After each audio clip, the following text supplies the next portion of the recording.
Alon ay kilala sa buong nayon bilang isang tahimik at magiliw na binata. Madalas siyang nakikitang naglalakad ng mag-isa sa pagitan ng mga burol.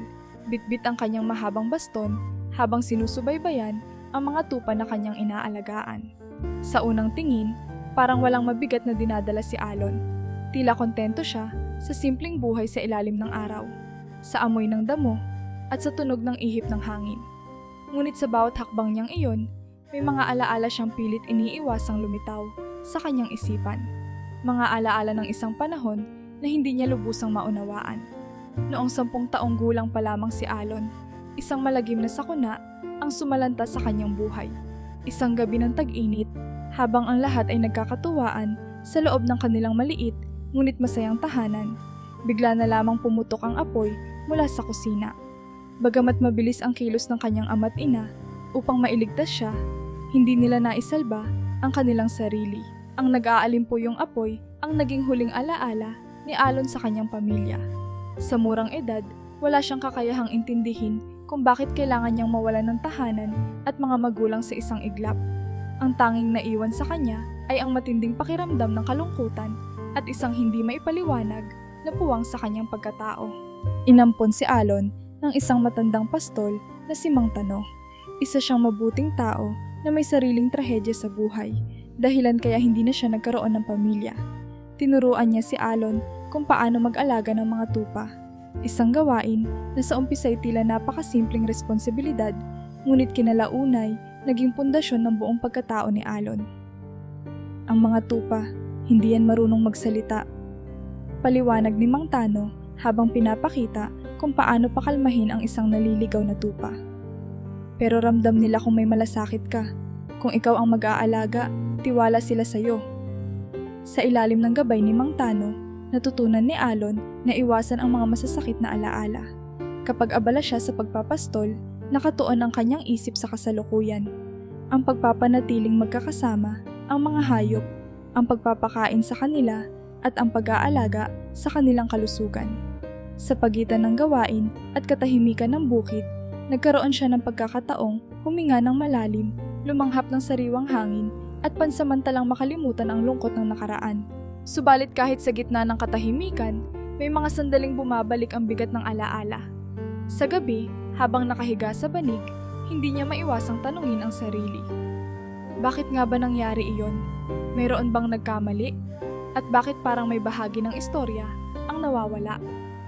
Bagamat walang malinaw na sagot, palagi siyang bumabalik sa isang simpleng katotohanan. Kailangan niyang magpatuloy. Ang buhay ay parang mga tupa. May oras ng pagliligaw, ngunit palaging may paraan upang bumalik sa tamang daan. Hindi naging madali para kay Alon ang pamumuhay ng mag-isa.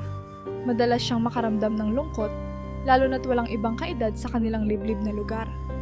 Ngunit natutunan niyang mahalin ang simpleng galak ng araw-araw, ang amoy ng bagong ani, ang tunog ng mga kuliglig sa gabi, at ang pagbati ni Mang Tano tuwing umaga. Alon, matibay ka, madalas sabihin ng matanda. Sa kabila ng lahat ng yan, tumayo ka pa rin. Hindi lahat nagkakaroon ng ganyang tapang. Ang buhay niya sa kabukiran ang nagsilbing pananggalang laban sa masalimuot na damdamin. Sa simpleng pag-aalaga ng mga tupa, natutunan niyang pahalagahan ang mga maliliit na bagay.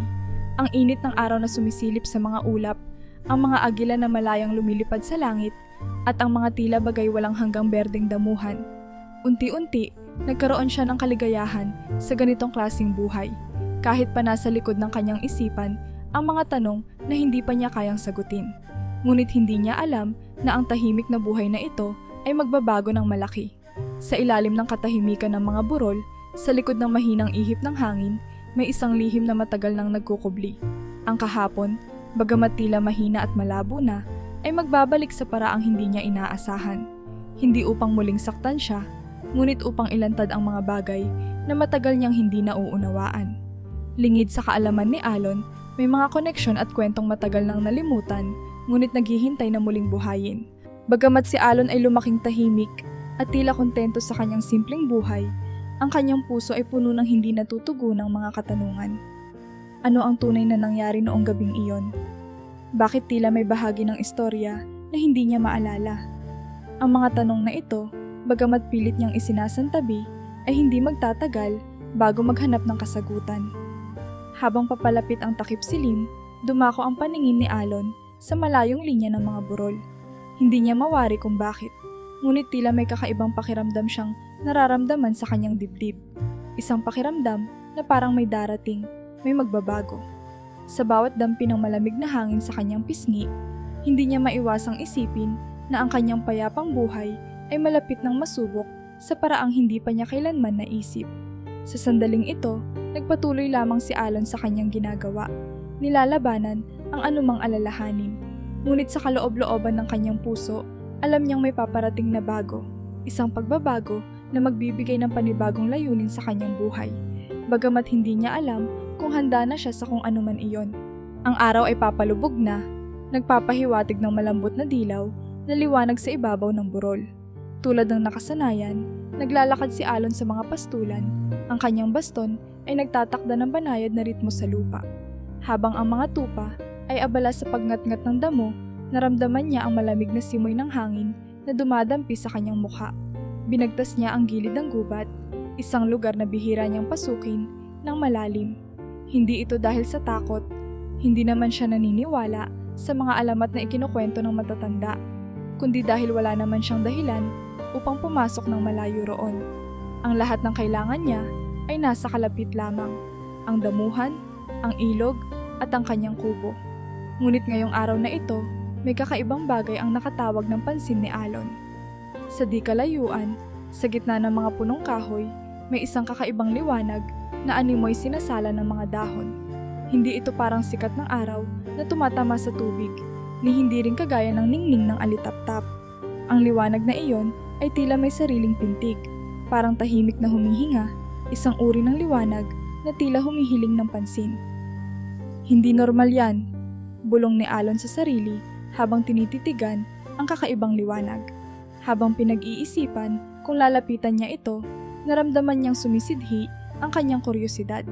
Wala siyang nadaramang takot, ngunit may kakaibang pag-aalinlangan na parang may magbabago kapag nilapitan niya ito. Sa kabila ng kanyang pag-aatubili, hindi niya maiwasang hakbangin ang papunta roon. Sinundan niya ang mga anino ng puno habang palapit ng palapit sa liwanag. Sa bawat hakbang, tila nagbabago ang hangin. Ang amoy ng lupa at damo ay napalitan ng banayad na bango na hindi niya maipaliwanag. Parang halimulyak ng mga bulaklak na hindi niya pa nakikita noon. Sa wakas, narating niya ang pinanggagalingan ng liwanag. Sa ilalim ng isang malabay na puno, nakita niya ang isang babae. Nakahiga sa dahon ng saging, walang malay. Parang natutulog sa ilalim ng sikat ng buwan kahit maliwanag pa. Ang liwanag na akala niya ay galing sa kung anong bagay ay tila nagmumula sa presensya ng dalaga mismo. Napatigil si Alon. Ang kanyang dibdib ay kumabog, hindi dahil sa takot, kundi dahil sa kakaibang pakiramdam na sumasagi sa kanyang isipan. Kilala niya ba ang dalagang ito? Parang may pamilyar sa kanyang mukha, ngunit hindi niya mawari kung saan o paano niya ito nakita. Nilapitan niya ito ng marahan, halos pigilin ang sariling hininga. Hindi niya maikakaila na ang tagpo'y tila galing sa isang panaginip o alamat, ngunit ito'y totoo, nakikita at nararamdaman niya. "Miss?" Tanong niya ng marahan, pilit inaabot ang dalaga sa kanyang tinig. Wala itong reaksyon. Lumapit pa siya ng kaunti hanggang sa halos maabot na niya ang gilid ng dahon ng saging na kinalalagyan nito. "Miss, ayos ka lang ba?" Halos pabulong ang tanong, ngunit nanatili itong walang sagot. Nanginginig ang kanyang mga daliri habang iniunat ang kamay patungo sa dalaga. Hinawakan niya ang kanyang pulso, sinuri kung ito'y tumitibok. Mabuti't buhay pa ito. Sa ilalim ng liwanag ng dapit hapon, kitang-kita niya ang maamong muka ng dalaga. Maganda ito, ngunit higit pa roon, tila may isang uri ng kasaysayang hindi niya maipaliwanag ang nakaukit sa mga linya ng mukha nito. Habang pinagmamasdan niya ito, parang may munting alaala na pilit na umuusbong sa kanyang isipan, ngunit nawawala bago niya pa ito mahawakan ng buo. "Alon, hindi oras para magtumpik-tumpik. Kailangan mo siyang tulungan," bulong niya sa sarili. Sa likas niyang kabutihan at pagkahabag, inisip niyang dalhin ang dalaga sa kanyang kubo. Hindi niya alam kung ano ang nangyari rito, kung paano ito napunta sa gitna ng gubat, o kung bakit ito walang malay. Ngunit malinaw ang kanyang nararamdaman. Kailangang alagaan niya ito. Kung sino man siya, hindi niya ito maaaring iwanan sa ganitong kalagayan. Sinimulan niyang buhatin ang dalaga. Hindi ito gaanong mabigat, ngunit ramdam niya ang lambot at init ng katawan nito sa kabila ng malamig na hangin. Hindi ko alam kung sino ka, pero wag kang mag-alala. Dadalhin kita sa ligtas na lugar. Mahina niyang wika. Ang bawat hakbang papalabas ng gubat ay parang papalapit sa isang bagong kabanata ng kanyang buhay, bagamat hindi niya pa ito lubos na nauunawaan.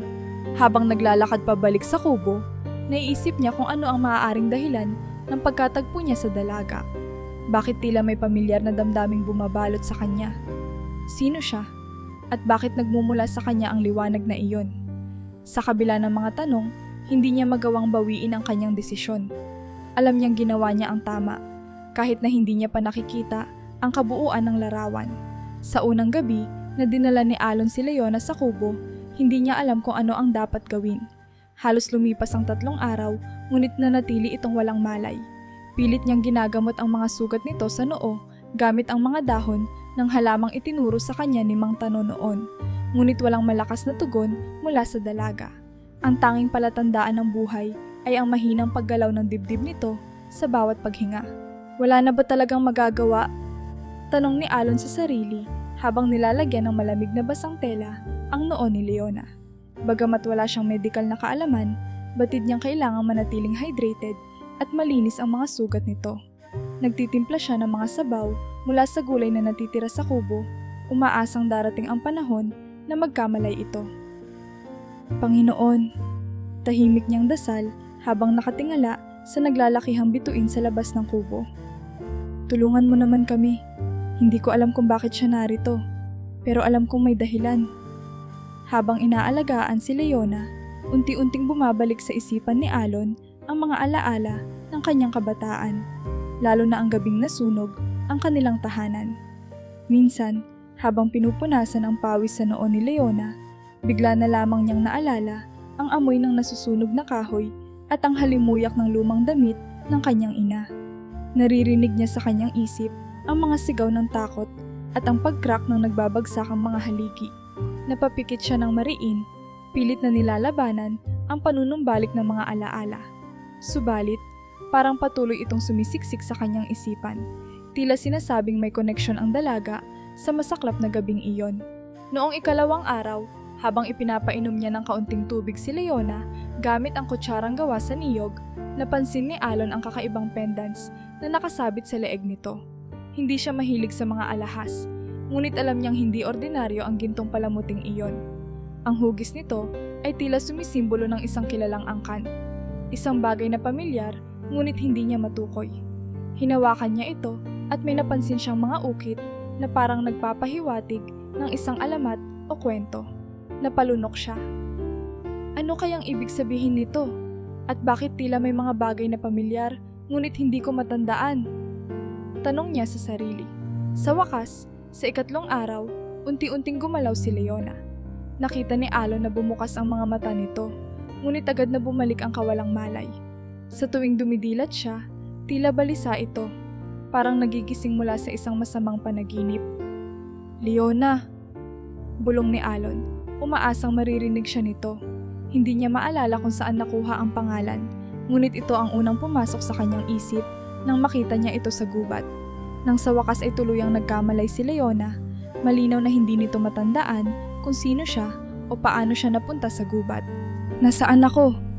Tanong ni Leona, halatang balisa habang sinusubukang bumangon mula sa banig. Sino ka? Bakit ako nandito? Kalma lang, sagot ni Alon habang pinipigilan itong pilitin ang sarili. Dinala kita dito dahil nakita kita sa gubat.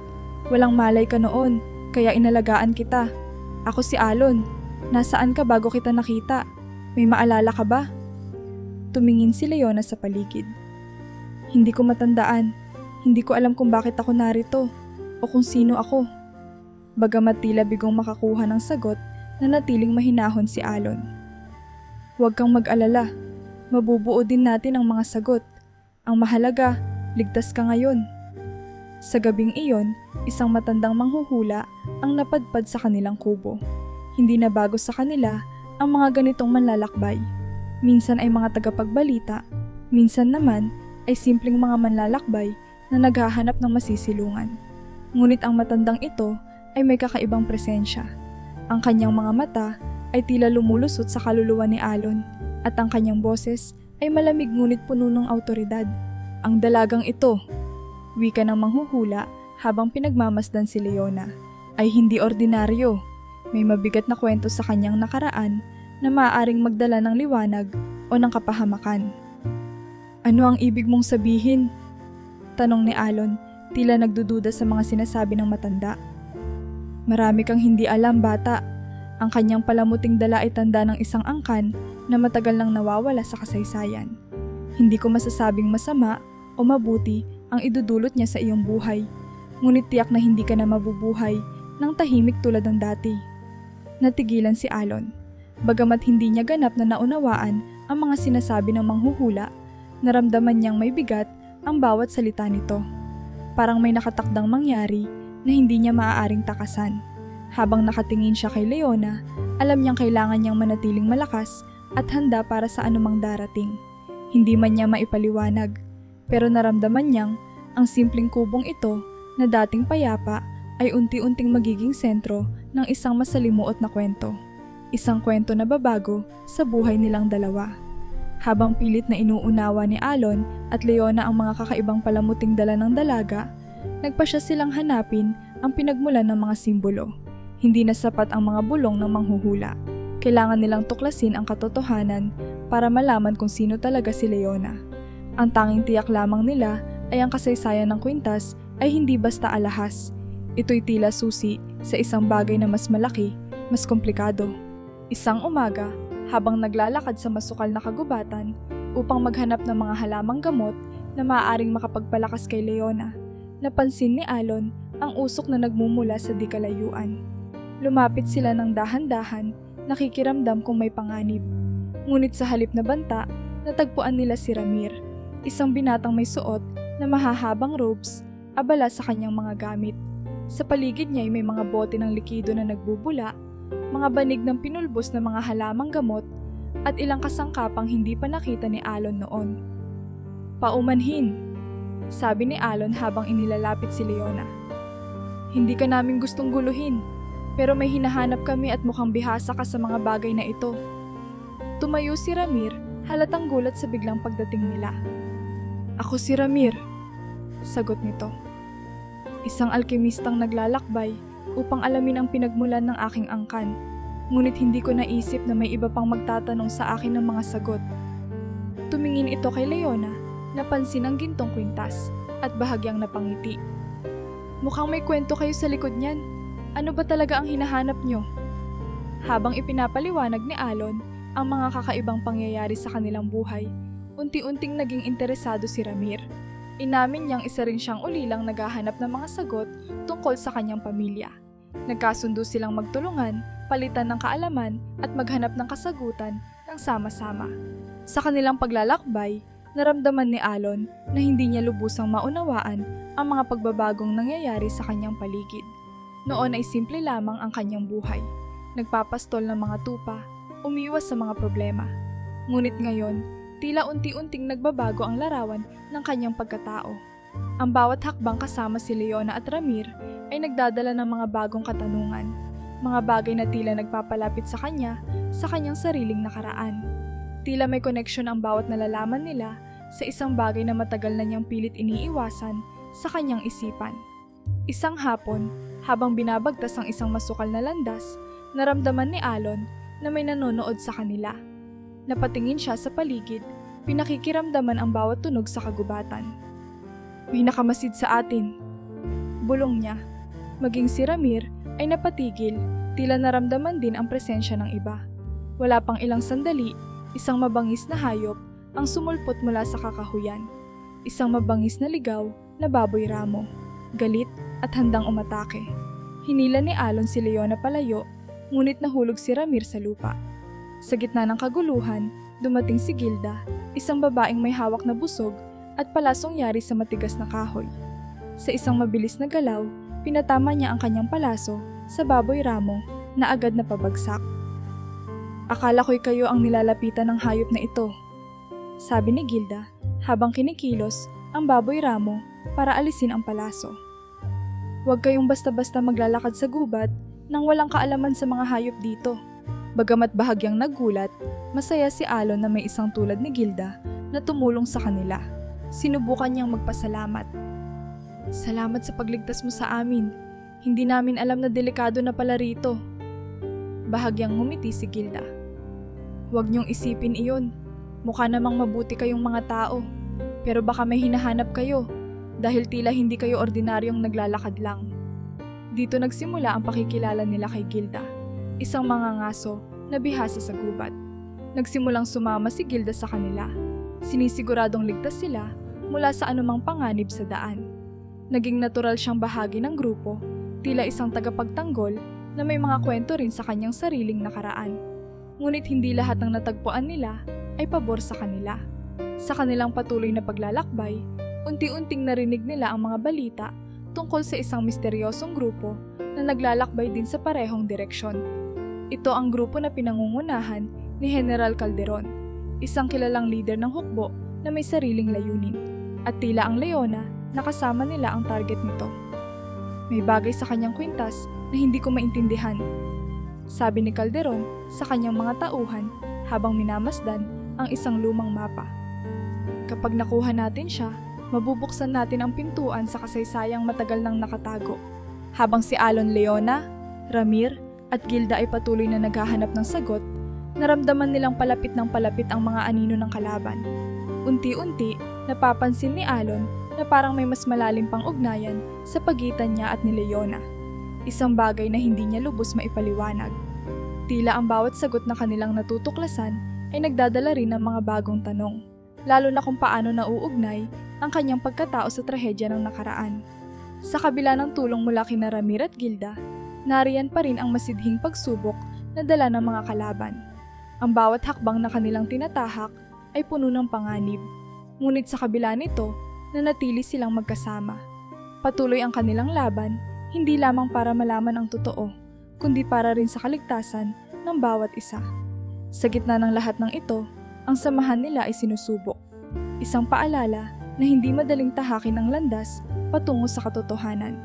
Habang nagpapahinga ang grupo sa isang kubong na itayo nila sa gilid ng isang burol, napansin ni Alon ang isang lumang kahon na matagal nang iniwan ni Mang Tano. Ang kahon ay natatakpan ng alikabok at bahagyang inaanay, ngunit sa loob nito'y nakasilid ang mga talaan ng yumaong pastol, mga detalyeng halos makalimutan na ni Alon. Sinimulan niyang basahin ang mga sulat ng kanyang amain at doon niya natuklasan ang maraming bagay na hindi na ibahagi sa kanya noong buhay pa ito. Mukhang may binabanggit siya rito tungkol sa isang liwasan ng lumang pangako, sabi ni Alon, hawak ang punit-punit na papel na tila minadaling itago noon. Hindi ko ito naaalala dati, pero parang mahalaga ito sa kanya. Lumapit si Ramir, masusing binasa ang dokumento. Ang mga ganitong uri ng talaan, anya, madalas may mga palatandaan na nakaukit sa simbolo o nakatago sa bawat linya. Kung sinasabi niyang may liwasan ng lumang pangako, baka ito'y lugar na may kinalaman sa kwintas ni Leona. Tiningnan ni Leona ang kanyang gintong kwintas, na noon pa man ay nagbibigay sa kanya ng kakaibang pakiramdam. Hindi niya maipaliwanag, ngunit parang may koneksyon ang kwintas na ito sa mga alaalang unti-unting bumabalik sa kanya. Ano kaya ang makikita natin doon? Tanong niya, habang nilalaro ng kanyang mga daliri ang kumikislap na pendant. Hindi ko alam, sagot ni Alon, pero kailangan nating subukan. Kung totoo ang sinasabi ni Mang Tano sa mga talaang ito, maaaring naroon ang sagot sa lahat ng tanong natin. Sa kanilang paglalakbay, papunta sa lihim na puok, na itala nila ang mga kakaibang simbolo sa mga bato at puno, mga simbolo na kapareho ng disenyo sa kwintas ni Leona. Sa bawat palatandaan na kanilang nakikita, mas lalong nagiging malinaw kay Leona na ang kanyang kwintas ay hindi lamang isang palamuti kundi isang susi sa nakaraan na pilit niyang inaalala. Leona, wika ni Alon habang sinusundan ang landas na may mga ukit na marka Parang may mga bagay sa mga simbolong ito na nagiging pamilyar din sa akin. Hindi ko alam kung paano o bakit, pero parang may koneksyon ang mga ito sa gabi ng sunog. Napatigil si Leona sa paglalakad at tumingin sa kanya. Ano ang ibig mong sabihin? Sa palagay mo ba, may kinalaman ang trahedya ng iyong pamilya sa akin? Hindi ko sigurado. Sagot ni Alon, hinahawakan ang isang bato na may ukit ng bituin. Pero bawat ukit na ito, bawat marka, parang nagsasabi sa akin na hindi aksidente ang nangyari sa atin. Naging tahimik sila habang patuloy na naglalakad. Ramdam nila ang bigat ng mga nakalipas na taon, ngunit ngayon ay tila mas nagiging malinaw ang koneksyon ng kanilang mga buhay.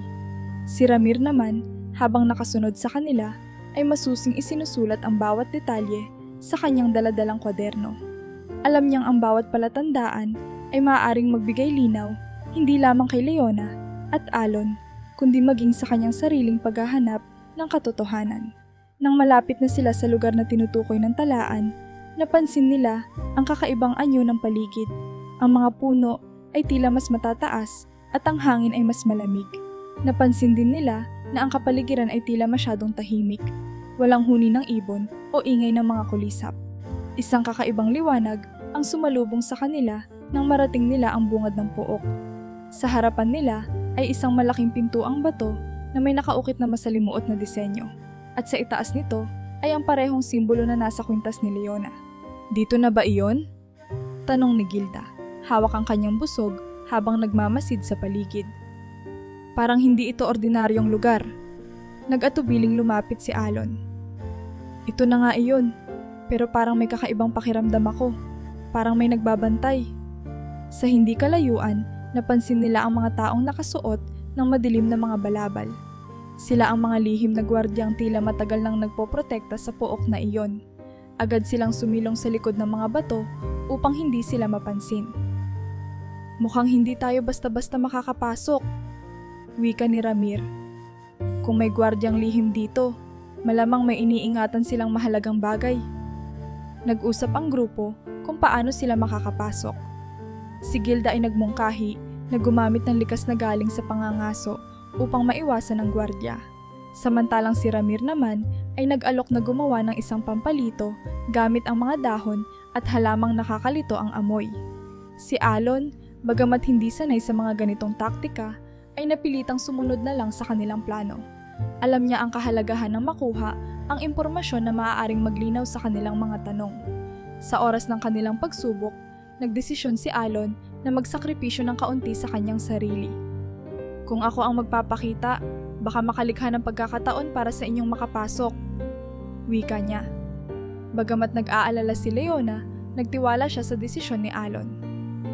Mag-ingat ka, bulong ni Leona habang pinipigilan ang sarili na humawak sa kanyang braso. Ramdam niya ang kaba, ngunit alam niyang wala na silang ibang paraan.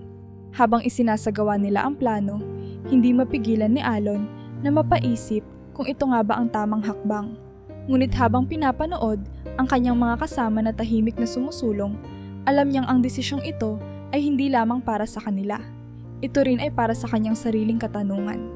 Napakabigat ng kanilang naging pasya, ngunit nanatili silang determinado na makita kung ano ang nasa kabila ng pintuang iyon.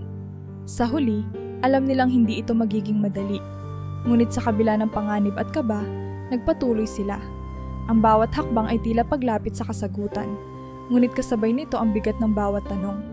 Sa loob ng lihim na pook na iyon ay ang inaasam nilang sagot. Ang tanong na maaaring maglinaw sa kanilang kasaysayan, ngunit magdadala rin ng mas malalaking hamon. Nang makapasok sila sa loob ng lihim na pook, naramdaman agad ni Alon at Leona ang bigat ng kasaysayang nakatago sa lugar na iyon. Ang mga pader ay natatabunan ng makapal na lumot at agyo, ngunit ang mga ukit sa bato ay hindi matitinag na alaala ng isang lumipas na panahon. Sa gitna ng malawak na silid ay naroon ang isang matandang lalaki, nakayuko sa isang mesa at abala sa pagsusuri ng mga lumang kasulatan. Ang kanyang buhok ay tila kinulayan ng pilak at ang kanyang mga mata, kahit puno ng hinahon, ay may aninag ng matinding kaalaman. "Huwag kayong matakot," sabi ng matanda nang mapansin ang presensya ng mga bagong dating. "Hindi ko na iniisip na may magtutuloy ng paglalakbay na ito. Pero mukhang nasa tamang lugar kayo. Si Leona, na hawak-hawak pa rin ang kwintas, ay napatingin kay Alon.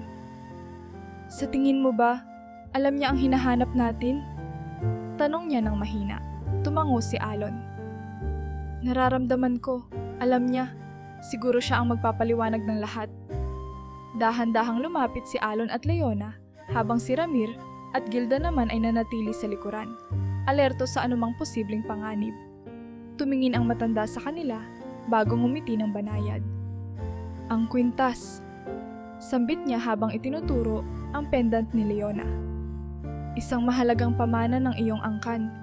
Tila baga mahirap paniwalaan, pero ikaw, Hija, ay anak ni Don Alejandro, ang bilyonaryong minsang naging kaibigan ng iyong pamilya, Alon. Nanatili silang tahimik sa kanilang narinig. Si Leona ay naguluhan at si Alon ay tila muling nadama ang bigat ng trahedya. Hindi maaaring totoo ito, sabi ni Alon, bahagyang iniiling ang ulo. Ang Don Alejandro na iyon, hindi ba siya matagal nang wala? Hindi siya nawala, sagot ng matanda. Nagtago siya matapos ang isang masalimuot na away na bumalot sa inyong mga angkan.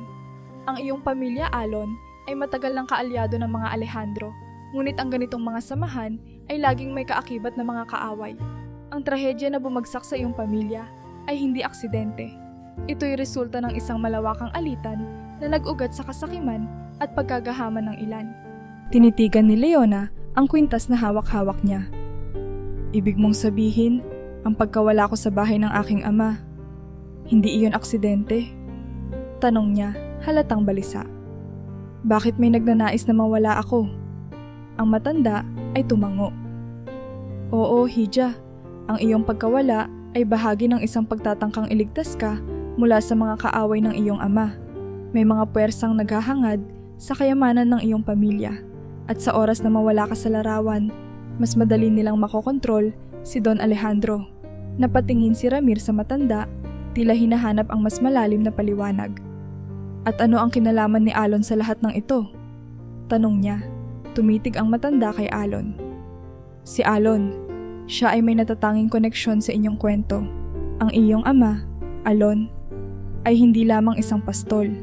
Siya ay isang dating tagapagtanggol ng mga Alejandro, isang tapat na kaibigan ng Don.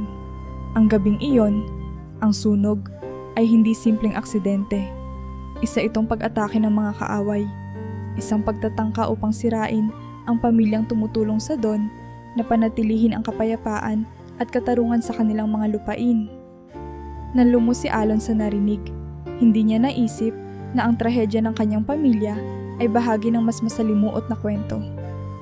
Kaya pala hindi ko maintindihan ang lahat. Pero, bakit ako? Bakit sa lahat ng tao, ako pa ang napilitang magdusa? Dahil ikaw ang natira, sagot ng matanda. At ngayon, ikaw ang may hawak ng pagkakataong ayusin ang mga nasirang relasyon. Ngunit tandaan mo, Alon, hindi ito magiging madali. Ang pagbalik ni Leona, ang muling paglitaw ng kwintas na iyan, ay tiyak na muling magbubuhay ng alitan. Napatingin si Gilda sa kanila. Ibig sabihin, may mga hahabol na naman sa atin? Ang ibig mong sabihin, hindi pa tapos ang lahat ng ito?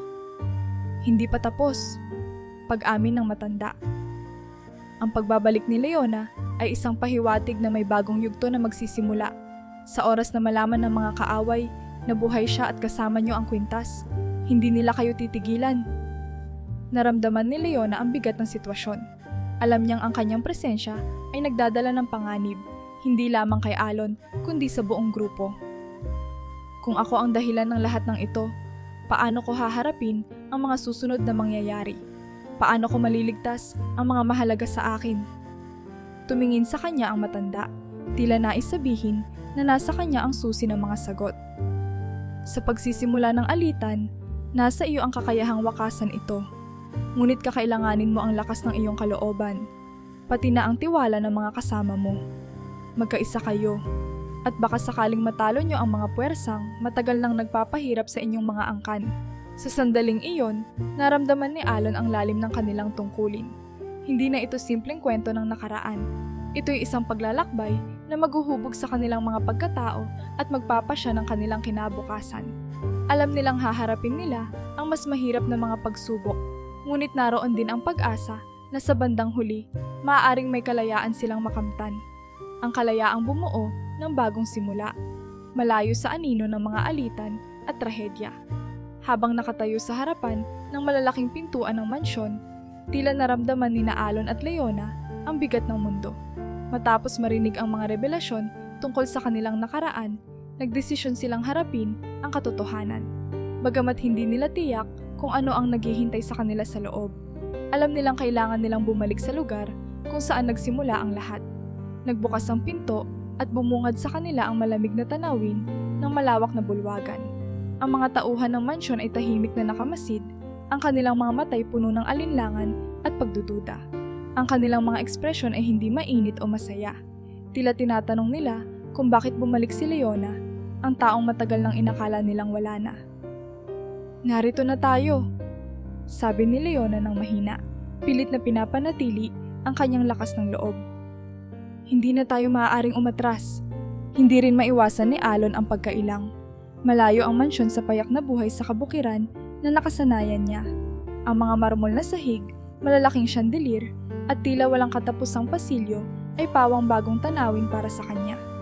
Ngunit sa kabila ng kanyang simpleng kasuotan, nanatili siyang nasa tabi ni Leona, handang ipagtanggol siya anuman ang mangyari. Hindi nagtagal ay sinalubong sila ng ilang tauhan na dating tapat sa Don.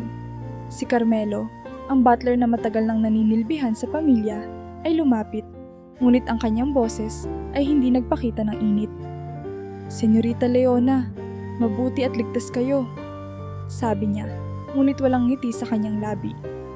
"Ngunit kailangan kong sabihin, marami na ang nagbago rito simula nang kayo ay nawala."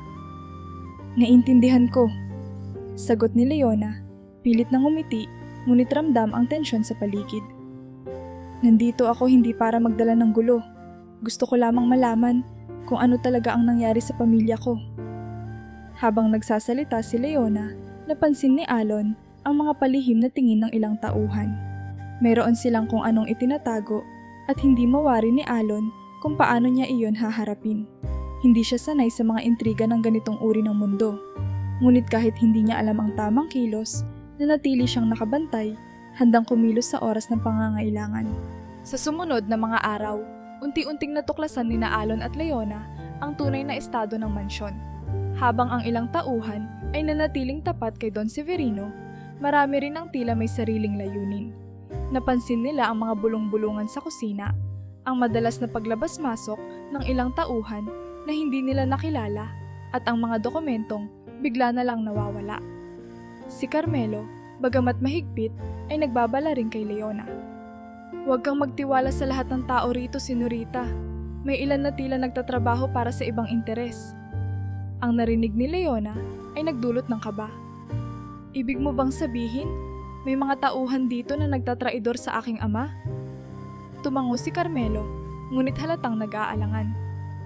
"Matagal nang may mga sumisibol na mga intriga.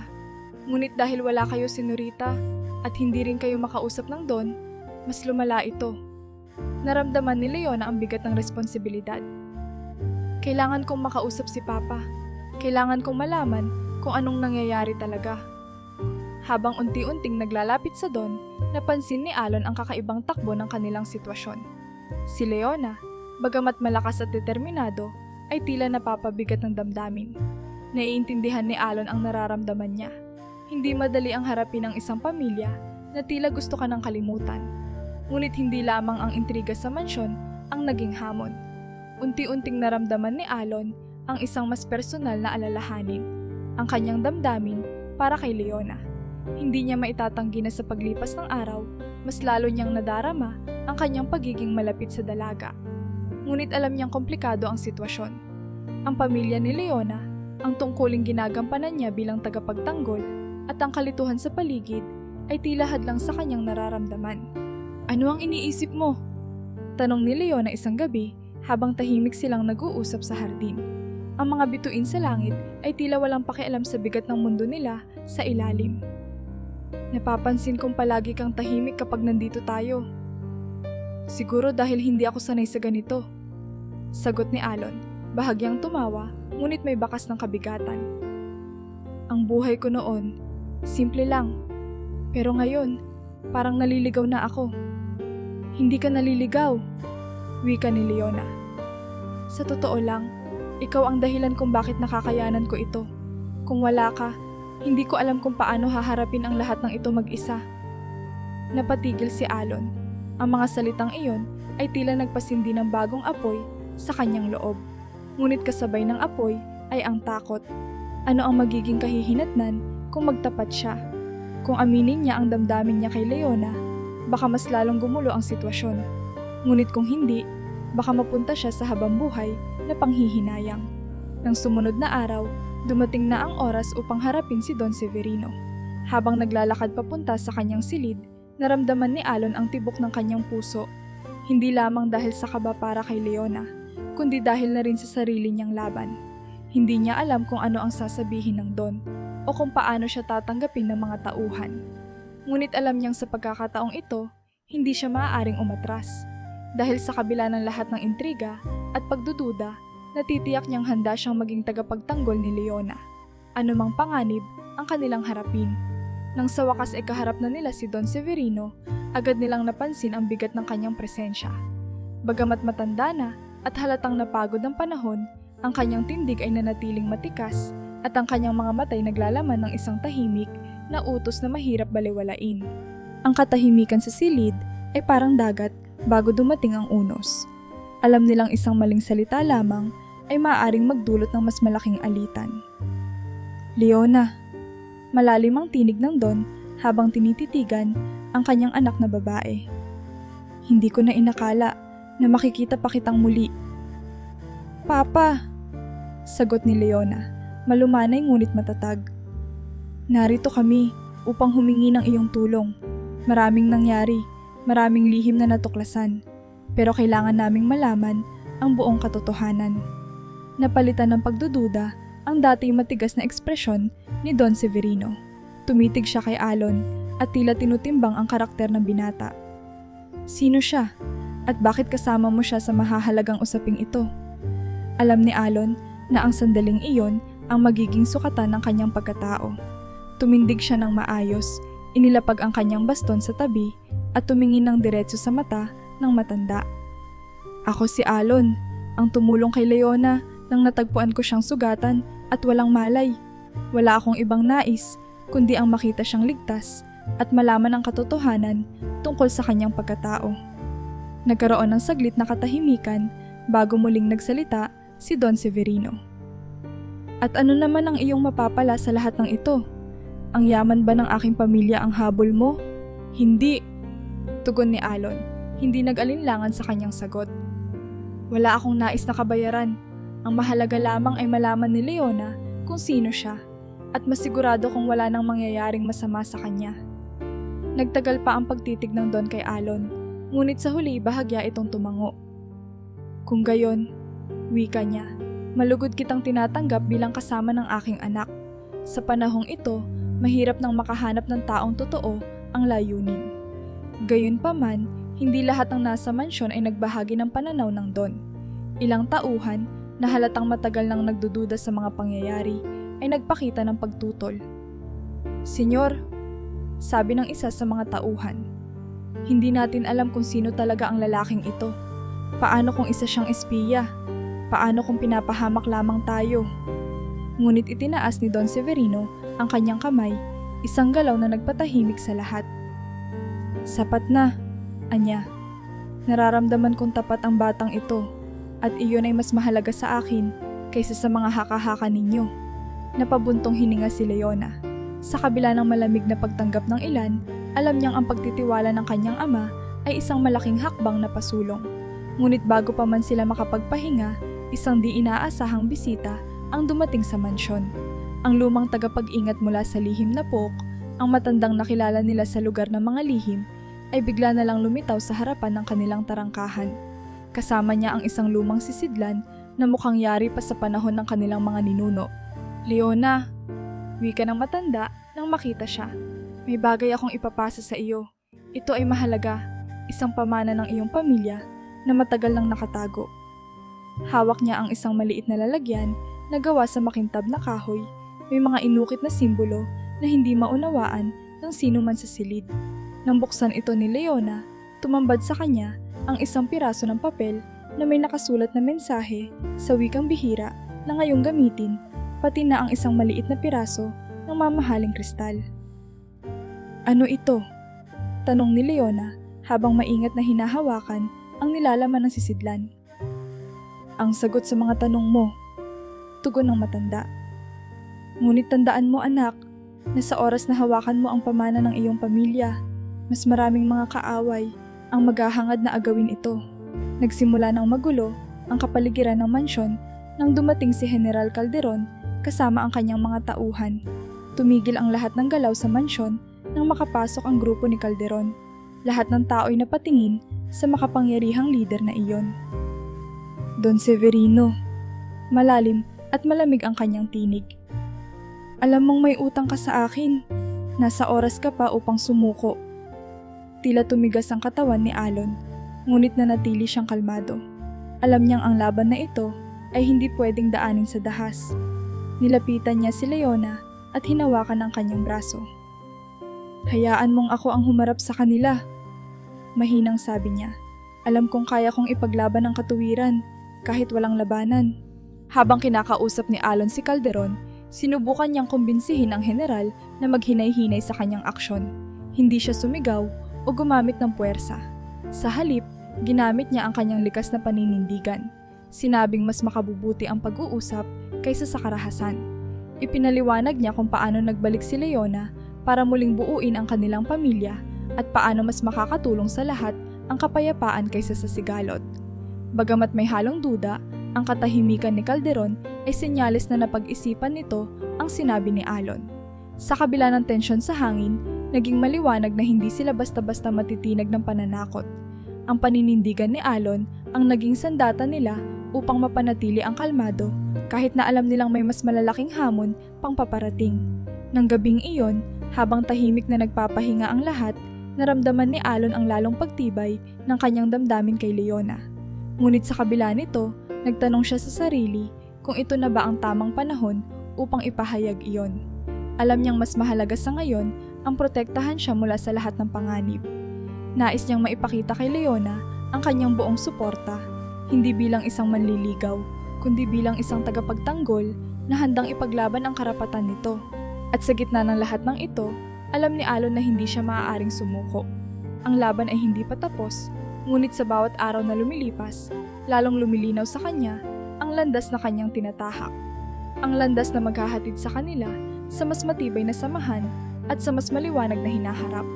Sa kabila ng lahat ng ingay at kaguluhan na dulot ng muling paglitaw ni Leona sa mansyon, unti-unti silang nagkaroon ng pagkakataong mag-imbestiga sa mga nakatagong lihim ng kanilang pamilya. Sa tulong ng tagapag-ingat mula sa lihim na pook, natuklasan nila na may matandang silid sa pinakamalalim na bahagi ng mansyon. Ito ay isang lugar na matagal nang nakalimutan ng mga tauhan at tila sadyang itinago mula sa publiko. Napuno ng kilabot si Leona nang malaman ito. Kung may itinatago sila rito, tiyak na mahalaga, sabi niya habang tinitingnan ang madilim na pasilyo. Ito na ang pagkakataon nating malaman ang buong katotohanan, sagot ni Alon. Sa kabila ng kaba, ramdam niya ang panibagong lakas mula sa kanilang hangaring makuha ang sagot na matagal na nilang hinahanap. Nang makarating sila sa pinto ng matandang silid, napansin nilang hindi basta-basta ito nabubuksan. May mga simbolo at ukit na tila nakaugnay sa kwintas ni Leona. Hawak mo ba ang pendant? Tanong ni Alon. Tumango si Leona at inilabas ang kwintas. Nang ilapat nila ito sa isa sa mga ukit, bigla na lamang bumukas ang pinto at tumambad sa kanila ang isang silid na puno ng alikabok ngunit puno rin ng kasaysayan. Sa loob ay may mga estante ng lumang sulat, mga itim at puting larawan, at mga makakapal na kasulatan na tila sinadyang itago. Sinimulan nilang suriin ang mga nilalaman. Ang ilan sa mga sulat ay isinulat ng ama ni Alon, habang ang iba ay mula kay Don Alejandro, ang ama ni Leona. Sa bawat dokumentong binabasa nila, mas lumilinaw ang larawan ng trahedyang bumalot sa kanilang mga pamilya. Natuklasan nila ang mga plano ng mga kaaway na gustong wasakin ang alyansa ng kanilang mga angkan. pati na ang mga paghahanda ng kanilang mga magulang upang itago sila mula sa panganib. Habang si Leona ay nagbabasa ng isang liham na nagsasabing, iligtas si Alon at Leona sa kahit anong paraan. Bigla niyang naramdaman ang bigat ng kanyang responsibilidad. Hindi ko naisip na ganito kalalim ang koneksyon natin. Sambit niya. Napatingin siya kay Alon na hawak-hawak ang isang lumang litrato ng kanilang mga magulang. Tila sinubukan nilang protektahan tayo mula sa simula. Ngunit bago pa nila lubusang maunawaan ang kanilang mga natuklasan, isang malakas na kalabog ang pumukaw sa kanilang atensyon. Isang tauhan ni General Calderon ang bigla na lamang lumitaw sa pinto, armado ng baril at tila handang sirain ang lahat. "Huwag kayong gagalaw!" Sigaw nito. Nanlaki ang mga mata ni Leona. Alam nilang nasa panganib sila. Nagmadaling tumayo si Alon sa harapan niya. Tila nais siyang protektahan. "Ano ang kailangan mo? Bakit mo kami sinusundan?" Tanong ni Alon, pilit na nilalabanan ang takot sa kanyang boses. "Hindi niyo na kailangang malaman," tugon ng tauhan habang dahan-dahang lumalapit. Ngunit bago pa ito makalapit ng tuluyan, nakakita si Alon ng pagkakataon. Hindi siya sanay sa pakikipaglaban gamit ang armas, ngunit ginamit niya ang isang lumang upuan upang magdulot ng saglit na kaguluhan. Sinunggaban niya ang braso ng kalaban at pilit na inagaw ang baril. Sa gitna ng kanilang pag-aagawan, isang putok ang umalingaw-ngaw. "Leona, umilag ka!" Sigaw ni Alon, halos napasigaw sa takot na baka may tama ang dalaga. Ngunit nang buksan niya ang kanyang mga mata, nakita niyang si Leona ay ligtas. Ang bala ay tumama sa isa sa mga estante. Nagkalat ang mga papel at alikabok. Nagsimulang bumagsak ang ilan sa mga estante at parang babagsak na ang buong silid. Si Leona ay tumakbo upang tulungan si Alon. "Kailangan nating lumabas dito," sigaw niya. Ngunit bago pa sila makalabas, muling sumalakay ang tauhan ni Calderon. Dito pumasok sina Ramir at Gilda na dumating sa tamang pagkakataon. "Hindi namin kayong pababayaan," wika ni Ramir, hawak ang kanyang mga alchemic powder. Si Gilda naman ay mabilis na tumutok ng kanyang pana at pinigilan ang kalaban sa paglapit sa dalawa. Ngunit kahit na mas malakas ang kanilang panig, alam nilang ang bawat desisyon ay maaaring magdulot ng mas malaking kapahamakan. "Ramir, anong gagawin natin?" tanong ni Gilda habang pinagmamasdan ang mga piraso ng kahoy na tila babagsak sa kanilang kinaroroonan. "Kapag hindi natin natapos ito ngayon, baka mas masira ang lahat." Habang patuloy ang kaguluhan, si Alon ay muling nakaramdam ng bigat ng kanilang sitwasyon. Alam niyang hindi na lang ito tungkol sa paghahanap ng sagot. Ito'y tungkol sa kaligtasan ng lahat ng kasama niya. Sa kabila ng takot at pagdududa, hindi siya sumuko. Ginamit niya ang kanyang tapang at karunungan upang tulungan si Leona, ipagtanggol ang kanilang grupo, at maiwasan ang mas malalang sakuna. Nang humupa ang tensyon, nagdesisyon sila na lisanin ang silid. Ngunit sa paglabas nila, dala nila ang mas malalim na pag-unawa sa mga lihim na nagtali sa kanilang mga pamilya. Hindi nila maiwasang mapaisip kung ano pa ang mga kailangang harapin upang tuluyang makalaya mula sa anino ng kanilang nakaraan. Alam nilang mas marami pang pagsubok ang darating. Ngunit sa bawat hakbang ay mas nagiging matibay ang kanilang samahan. Matapos ang matinding insidente sa lumang silid, alam ni Alon, Leona, Ramir at Gilda na hindi na nila maaaring hintayin pa ang susunod na pag-atake. Hindi nila maiiwasan si General Calderon. Kailangang harapin ito ng direkta, kahit gaano pa kahirap. Sa gitna ng kanilang paghahanda, nagpasya silang balikan ang mga kasulatan at litrato mula sa silid. Alam nilang ang mga lihim na iyon ay maaaring maging susi upang maunawaan ang mga tunay na motibo ng kanilang kalaban at ang koneksyon ng lahat ng ito sa kanilang nakaraan. Habang pinag-aaralan nila ang mga dokumento, unti-unting bumalik ang alaala ni Leona. Sa unay parang pira-pirasong mga imahe lamang. Ang mukha ng kanyang ina na ngumiti habang hawak siya sa isang hardin. Ang malalim na boses ng kanyang ama na nagbibilin na huwag niyang iwawala ang kanyang kwintas. At ang gabing may isang matandang babae na pumasok sa kanilang kwarto at sinabing, "Kailangan kitang ilayo." Hindi na nagtagal ay naalala rin niya ang pangyayari kung paano siya napadpad sa gubat. Nagkaroon ng sunog sa kanilang taguan at sa kalituhan, siya ay napahiwalay sa kanyang bantay. Nang magising siya sa ilalim ng makapal na dahon ng saging, wala na siyang maalala. "Leona?" tanong ni Alon habang nakatingin sa kanya. "Alam mo na ba kung bakit gustong kunin ni Calderon ang kwintas?" "Oo," sagot ni Leona, tila nag-iisip pa rin. "Ang kwintas na ito ang simbolo ng tunay na tagapagmana ng kayamanan ng aking pamilya. Hindi lang ito basta-basta alahas. Ito'y pruweba ng pagkakakilanlan ng tunay na may-ari ng lahat ng ari-arian ng mga Alejandro." Napatingin si Ramir sa hawak niyang sulat. At mukhang alam na ni Calderon ang tungkol dito mula pa noon. Pero bakit ngayon lang siya kumikilos? Dahil, singit ni Gilda, nawala si Leona noon. Inakala siguro niyang patay na siya. Pero ngayong lumitaw ka, Leona, nagbalik din ang interes nila.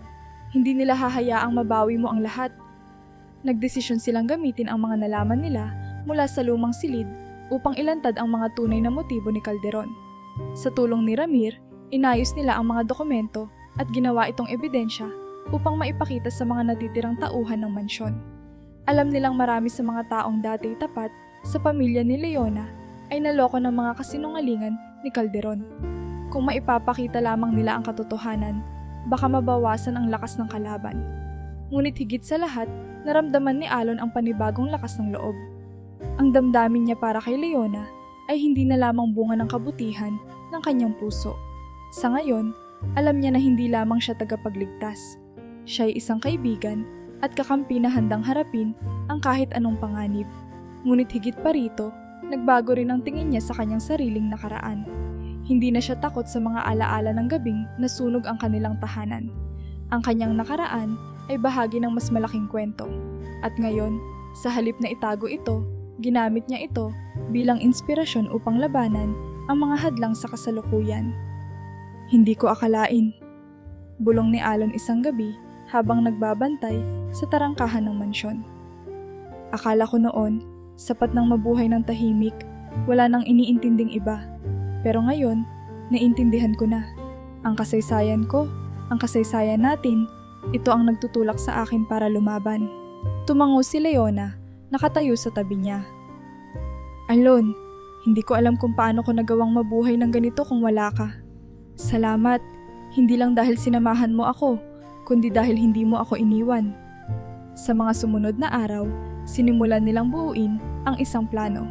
Kailangan nilang mapatatag muli ang pamilya ni Leona at mabawi ang kontrol sa kanilang mga ari-arian.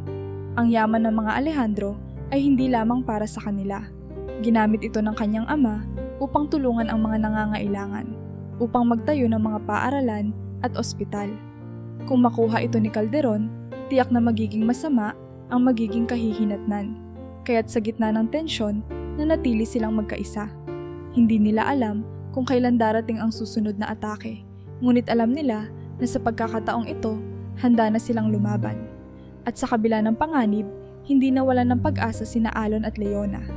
Sa halip, natutunan nilang tumindig sa kabila ng takot, at sa tulong ng kanilang mga kasama, sinimulan nilang itaguyod ang kanilang muling pagbangon. Pagsapit ng dapit hapon, bumalot sa mansyon ang mabigat na katahimikan. Hindi ito karaniwang tahimik. Parang ang hangin mismo ay humihintong umihip na tila naghihintay ng paparating na unos. Ang grupo ni Alon, Leona, Ramir at Gilda ay nagtipon sa malaking bulwagan.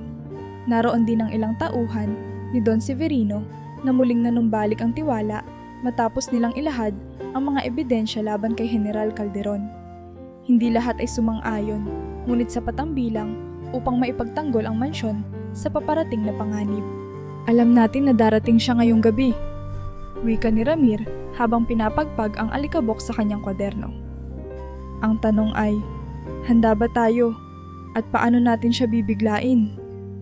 Tiningnan ni Alon si Leona na hawak pa rin ang kanyang kwintas. "Ang kwintas na iyan," sabi niya, "iyan ang magiging dahilan ng labanang ito. Pero Leona, kailangan mong pangalagaan ang sarili mo. Hindi natin pwedeng ipagsapalaran ang buhay mo dahil sa isang piraso ng alahas." "Alam kong peligroso ito," sagot ni Leona, Mariin ang boses. Ngunit kung ako ang dahilan ng lahat ng kaguluhan, dapat akong humarap sa mga kalaban. Hindi ko kayang magtago habang kayo ang nasa panganib. Bago pa man sila makapagdesisyon ng eksaktong plano, isang malakas na kalampag mula sa tarangkahan ang gumulat sa kanila. Pumasok si Carmelo, ang matagal ng butler ng pamilya na may dalang balita. "Andito na sila," sabi nito, hinihingal. "Papunta na si General Calderon kasama ang mga tauhan niya. Hindi natin sila maiiwasan." Tumayo si Alon, hinawakan ang baston na tila nagbigay sa kanya ng tibay. "Kung ganun, maghanda na tayo. Hindi ito ang oras ng pagdadalawang isip." Habang inilalatag ang kanilang mga posisyon sa mansyon, napansin ni Alon ang isang pamilyar na anyo sa labas ng malaking bintana. Isang matandang babae, payat at mahina, ngunit hindi maikakaila ang kanyang mukha. Biglang bumalik sa kanya ang alaala ng gabing nasunog ang kanilang tahanan. "Inay?" Mahina niyang bulong, hindi makapaniwala sa nakikita. Siya nga, ang kanyang ina na matagal na niyang inakalang nasawi. Tila may sinabi ito sa kanya, ngunit hindi niya marinig sa kapal ng hangin. Lumapit siya sa bintana, ngunit bago pa man niya maabot ang kanyang ina, biglang nawala ito. Ang kanyang utak ay puno ng mga tanong, ngunit wala ng oras upang alamin ang sagot. Kailangan niyang manatiling nakatuon sa laban. Habang nagkakagulo sa mansyon, muling naalala ni Leona ang isang mahalagang sikreto na matagal niyang nalimutan. Sa isa sa mga liham mula sa matandang silid, nabanggit ang tungkol sa isang natatanging taguan ng mga dokumento, mga papeles na kayang ilantad hindi lamang ang kasamaan ni Calderon kundi pati ang kanyang kabuuang pagkakakilanlan. "Alon!" sabi ni Leona habang nagtatago sila sa likod ng isang lamesa. "May isang lugar sa mansyon kung saan itinatago ng aking ama ang mga papeles tungkol kay Calderon. Kung makuha natin iyon, baka hindi na natin kailangan labanan siya ng harapan." "Alam mo ba kung saan iyon?" tanong ni Alon, halatang nag-iisip ng bagong plano. "Hindi ko maalala ang eksaktong lugar," sagot ni Leona, pilit na iniisip ang detalye. "Pero kung maibalik ko lang ang buong alaala ko, tiyak na malalaman natin." Samantala, si Gilda, na noon ay nasa ikalawang palapag upang abangan ang mga paparating na tauhan, ay napansin na nagsisimula ng pumasok ang ilan sa mga kalaban. "Papasok na sila!" sigaw niya mula sa taas. "Kailangan na natin silang harangin bago makapasok lahat." Nagmamadali si Ramir, hawak ang kanyang mga alchemical concoctions. "Leona," anya, "siguro dapat na tayong maghiwa-hiwalay. Ikaw at si Alon, hanapin ang taguan ng mga papeles. Kami ni Gilda, babantayan ang mga pasilyo." Bago pa sila tuluyang maghiwa-hiwalay, isang mabigat na sakripisyo ang kinailangang gawin. Isa sa mga tauhan ng mansyon, si Hector, na matagal nang tapat kay Don Severino, ay nagpresinta upang gawing panlito ang sarili. "Ako na ang haharap sa mga tauhan ni Calderon. Kailangan kong ilihis ang atensyon nila para mabigyan kayo ng oras." "Hector, hindi mo kailangang gawin iyan," sabi ni Alon, halatang hindi pabor sa plano. "Hindi natin alam kung makakaligtas ka." Ngunit mariing umiling si Hector. "Wala akong pamilya, Alon. Ang pamilya ni Don Severino ang nagbigay ng halaga sa buhay ko. Kung ito lang ang paraan upang mabawi ang kalayaan natin, handa akong gawin ito." Sa bandang huli, tinanggap nila ang desisyon ni Hector. Habang nililihis ni Hector ang mga tauhan ni Calderon, nagkaroon sila ng pagkakataong mahanap ang taguang binanggit sa liham. At nang makita nila ito, isang silid na natatabunan ng mga lumang pinta at kahon, natagpuan nila ang mga papeles na tiyak na maglalantad kay Calderon. Ang bawat dokumento ay nagkukwento ng mga kasinungalingan, pag-abuso sa kapangyarihan, at mga lihim na pakikipagkasundo. Alam nilang sa sandaling mailabas nila ang impormasyong ito, mawawala ang kredibilidad ni Calderon. Sa pagwawakas ng laban, kahit pa nakamit nila ang tagumpay, alam nilang may kapalit ang lahat. Si Hector ay hindi na muling nakita mula nang magboluntaryo siya upang ilihis ang mga kalaban. Habang hawak ni Alon at Leona ang mga papeles, ramdam nila ang bigat ng nawala at ang halaga ng kanilang tagumpay. Hindi na mahalaga ang kwintas. Ang mga dokumentong ito ang magiging sandata upang tuluyan ng mapalaya ang kanilang pamilya mula sa anino ng kasamaan. Pagkalipas ng gulo sa mansyon at ng pagtutuos kay General Calderon, nagbalik ang katahimikan sa paligid. Ngunit hindi maitatangging may mga nasirang relasyon, mga sugat na hindi agad gumagaling. Sa kabila nito, nagdesisyon si Leona na gawin ang isang bagay na bihira sa ganitong sitwasyon. Pinatawad niya ang kanyang mga kaaway. Hindi dahil madaling gawin iyon, kundi dahil batid niyang ang pagpapatawad ang simula ng tunay na kalayaan. Hindi lamang mula sa mga kamay ng mga kalaban, kundi mula rin sa galit at sakit na dala ng nakaraan. Wala tayong mapapala sa patuloy na pag-iisip kung sino ang dapat sisihin. Sabi niya isang araw habang nagtitipon sila sa hardin ng mansyon. Gusto kong ibalik ang mansyon na ito sa dati nitong layunin. Isang lugar na makatutulong sa mga nangangailangan, hindi lamang para sa ating pamilya, kundi para sa buong komunidad. Napangiti si Alon sa narinig. Alam niyang hindi madaling tahakin ang landas na pinili ni Leona, ngunit nanatili siyang nasa tabi nito. Bagamat minsan ay nag-aalinlangan siya, alam niyang ang suporta niya ay mahalaga sa kanilang layunin. Kung iyon ang gusto mo, susuportahan kita, sabi niya. Hindi lang dahil karapat-dapat kang tulungan, kundi dahil naniniwala ako sa pangarap mo. Nagsimula ang panibagong kabanata ng kanilang buhay. Kasama ang mga natitirang tauhan ng mansyon, muling inayos ni Leona ang ari-arian. Hindi ito para gawing eksklusibo sa kanilang pamilya. Sa halip, ginamit niya ang yaman ng kanyang angkan upang magtayo ng mga paaralan, magbigay ng libreng edukasyon at tulungan ang mga nawalan ng tahanan. Hindi ito madali. Maraming beses silang naharap sa mga problema sa pagpopondo at sa mga nanatiling galit sa pamilya niya. Ngunit sa bawat hamon, naging matatag si Leona. Sa bawat suliranin, nandyan si Alon para magbigay ng lakas ng loob. Akala ko noon, sapat na ang tahimik na buhay. Ani ni Alon habang magkasama silang naglalakad sa ilalim ng araw. Pero ngayon naiintindihan ko, ang buhay ay higit pa sa sarili nating mundo. Nandito tayo para makatulong sa iba. Nagpaalam naman sina Ramir at Gilda upang tahakin ang magkahiwalay na landas.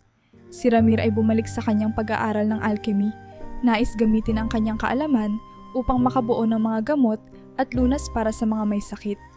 Bagamat malayo, nanatili siyang konektado kay Leona at Alon. Sa tuwing may bagong natutuklasan, nagpapadala siya ng liham upang ipaalam ang kanyang progreso. Si Gilda naman ay muling bumalik sa kagubatan, ngunit hindi na lamang siya isang simpleng mangangaso. Nagtayo siya ng isang maliit na komunidad para sa mga kabataang nawalan ng pamilya dahil sa digmaan at kaguluhan. Ang kanyang pagiging malakas at maaasahan ay naging inspirasyon sa mga tao. Paminsan-minsan, binibisita rin siya nina Alon at Leona. Sa bawat pagkikita, masaya silang nagkukwentuhan tungkol sa mga bagong proyekto, sa mga hamon at sa mga simpleng bagay na nagdudulot ng kaligayahan. Habang patuloy na bumubuo si Leona ng bagong buhay, unti-unting naghilom ang mga sugat ng nakaraan. Ang mansyon, na dating puno ng intriga at sigalot, ay naging simbolo ng bagong simula. Ang mga hardin nito ay muling namulaklak. Ang mga kwarto ay napuno ng mga ngiti at pag-asa. Maging ang mga tao sa paligid ng kanilang lugar, na dati puno ng pagdududa, ay natutong muling magtiwala sa pamilya ng mga Alejandro. Ngunit sa kabila ng lahat ng tagumpay, nanatili ang tanong sa isipan ni Alon. Dapat na ba niyang ipahayag ang tunay niyang nararamdaman para kay Leona? Sa bawat araw na lumipas, mas lalo niyang nadama ang malalim na pagmamahal sa dalaga. Ngunit hindi niya nais guluhin ang kanilang kasalukuyang sitwasyon. Mas mahalaga sa kanya na manatili silang magkaibigan, magkasama sa kanilang layunin, kaysa maipasok ang sarili niyang damdamin sa masalimuot na kwento nila. Alon, sabi ni Leona isang gabi habang magkasama silang nakaupo sa balkonahe. Hindi ko alam kung paano ko nakayanan ang lahat ng ito kung wala ka. Hindi ko man nasasabi madalas, pero malaking bagay ang pagkakaibigan natin. Napangiti si Alon, ngunit hindi niya magawang sabihin ang nasa puso niya. Masaya akong makatulong. Sagot niya, pinipigilang makaramdam ng lungkot. Nandito ako para sa'yo, kahit kailan. Sa kabila ng kanyang sarili, nanatili siyang tahimik tungkol sa kanyang damdamin. Alam niyang may tamang panahon para sa lahat. Sa ngayon, ang mahalaga ay ang kanilang pagsisikap na magpatuloy sa bagong simula. Isang mas masaya mas makabuluhang buhay para sa lahat ng tao sa kanilang paligid. Sa bawat araw na dumadaan, mas naging maayos ang kanilang samahan. Nawala na ang tensyon ng nakaraan. Ang bawat hakbang na ginagawa nila ay nagiging batayan ng mas magandang hinaharap. At habang unti-unti nilang itinatag ang bagong mundo nila, naramdaman nilang muling bumalik ang sigla at pag-asa na minsang nawala. Nagpasya sina Alon at Leona na muling balikan ang isang pook na noon ay nagbigay ng maraming alaalang magkahalong saya at lungkot. Ang burol na iyon, kung saan unang nagsimulang umikot ang kanilang kwento, ay tila tahimik pa rin at kasing ganda ng dati. Ang hangin ay banayad na umiihip, ang mga damoy sumasayaw sa tuwing dumadampi ang mga malalambot na sinag ng araw. Bagamat maraming taon na ang lumipas, mula nang huli silang pumunta rito, tila walang nagbago sa lugar. Ang kabukiran ay nananatiling buhay, puno ng likas na ganda. Hindi ko akalaing magbabalik tayo rito, sabi ni Leona habang dahan-dahang umaakyat sa burol. Hawak ni Alon ang kanyang kamay na para bang ang bawat hakbang nila'y sagisag ng isang bagong simula. Parang kahapon lang nang una kitang makita sa gubat. Tumingin si Alon sa malayo, parang nagbabalik tanaw. Oo, tugon niya. Noong panahong iyon, wala akong ideya kung paano mababago ng isang araw na iyon ang buhay ko. Sino ang mag-aakala na ang dalagang walang malay na natagpuan ko sa ilalim ng dahon ng saging ay magdadala sa akin ng bagong layunin, ng bagong pag-asa. Napangiti si Leona, pero sa likod ng ngiti may bahagyang lungkot. Kung tutuusin, napakarami nating pinagdaanan, mga pangyayaring hindi ko inasahang mangyayari. Pero heto tayo ngayon, hindi ba't ka mangha-mangha? Oo, sagot ni Alon, bahagyang humihigpit ang hawak sa kamay niya. Kahit na anong unos ang dumaan, nanatili tayo. At siguro, iyon ang mahalaga, hindi tayo sumuko. Sa kanilang pag-akyat, muling bumalik sa kanila ang mga alaalang tila ba inukit sa bawat damo at bato ng burol na iyon. Naalala nila ang mga araw na nagtatago sa ilalim ng lilim ng mga puno, ang mga gabing nagsasama-sama sa liwanag ng buwan habang nagkukwento ng kanilang mga pangarap, at ang mga oras na parang walang katapusan ang kanilang mga pag-aalala. Pero ngayon, habang nakatingin sila sa magandang tanawin mula sa tuktok, naramdaman nilang lahat ng hirap at sakit ay naging bahagi ng isang mas malaki at mas mahalagang kwento. Alam mo, Alon, biglang sabi ni Leona, humihinto upang masmasdan ang malawak na tanawin. Kung hindi dahil sa'yo, baka hindi ko kinaya ang lahat ng ito. Hindi ko alam kung paano kita mapapasalamatan. Hindi mo kailangan magpasalamat, sagot ni Alon. Ang mahalaga, nandito tayo. Hindi ko kailanman naisip na ang simpleng pastol na tulad ko ay magiging bahagi ng isang bagay na ganito kalaki. Pero siguro, iyon ang natutunan ko. Minsan, kahit anong simpleng tao, basta't may pananampalataya at pagmamahal, kayang baguhin ang takbo ng kwento. Naging inspirasyon ang kanilang kwento sa mga tao sa paligid nila. Ang kanilang pagsusumikap na muling buuin ang kanilang pamilya, ang kanilang pagtulong sa mga nangangailangan, at ang kanilang katapatan sa isa't isa ay nagbigay ng liwanag sa mga taong minsang nawalan ng pag-asa. Ang mansyon na dating puno ng sigalot ay naging isang lugar ng paghilom at pag-asa. Ang mga bata mula sa malalayong nayon ay dumating upang mag-aral. Ang mga magsasakay tumanggap ng tulong upang mapabuti ang kanilang mga ani. At ang komunidad na minsang nahati ng alitan ay muling naging buo. Sa bawat araw na dumaan, natutunan nilang ang pagmamahal at katapatan ay hindi lamang panandalian. Ito'y isang panghabang buhay na pangako. Isang pangakong hindi natitinag ng mga bagyo at unos. Ang bawat hamon na kanilang hinarap ay naging pundasyon ng isang mas matatag na buhay. Sa kabila ng lahat, napatunayan nilang ang tunay na kayamanan ay hindi lamang nakabase sa pera o ari-arian, kundi sa mga ugnayan, sa tiwala at sa pag-ibig. Sa wakas, sa ibabaw ng burol, nagpaalam ang araw. Ang kalangitan ay nagdilim, ngunit hindi ito naging malungkot. Sa halip, ang gabi ay puno ng katahimikan at pag-asa. Isang paalala na kahit sa gitna ng kadiliman, palaging may bukang liwayway na naghihintay. Magkahawak kamay sina Alon at Leona nakatingin sa malawak na tanawin, puno ng mga pangarap at paniniwala na ang kanilang kwento ay hindi pa nagtatapos. Ito'y isang bagong simula, puno ng posibilidad at kaligayahan.